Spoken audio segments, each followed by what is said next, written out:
You know, the very strange weather that we're having around the world in New York, these incredible cold spells that we have had. Who had ever heard of the vortex in New York, right, before that weird weather? The incredible heat that Australia has suffered, the floods in the UK, and you name it, and goes on and on and on and on. Frankly, there's no country that has been exempted from very strange weather over the past, let's say, 1 or 2 years. And these very strange extreme weather events are going to continue both in their frequency and in their severity. It's not that climate change is going to be here in the future.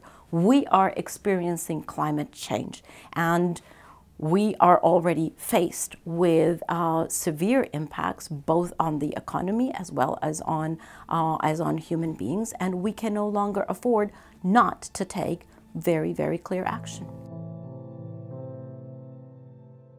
Can we read into that that we need, it needs disasters like Sandy and Haiyan to wake us up to action on climate change? Is that the horrible reality of it? There is no doubt that that experiencing these weather events, which I call experiential evidence of climate change, does raise the issue to the highest political levels. And it does something else, which I think is actually, it's unfortunate that we have to have these weather events, but there is a silver lining, if you wish, because these weather events, what they remind us is that solving climate change, addressing climate change in a timely way is not a partisan issue. It's not like these weather events affect those who are on the left of the political scale or those who are on the right. It doesn't matter where you are in the politics, nationally or internationally, you get the same impact. The longer we wait to have policy that positively affects the trajectory of emissions, the more of these events we're going to have.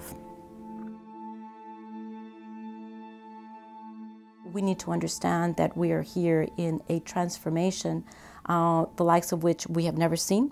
And it is a transformation that it truly is a completely new economy to what we've had over the past 100 years. But that we have a ticking clock in front of us. So you need to be impatient, the good impatience, and you also need patience. Are you patient? You know, I was not born as a patient person, but this job is definitely teaching me some patience. You also need to have no sleep. I am chronically underslept, but it is something that I love doing. It is something that I love doing because this is the most important challenge that humanity has ever faced. So many people say that's the most difficult job in the world. I say it's the most sacred job in the world. We are holding the responsibility for future generations.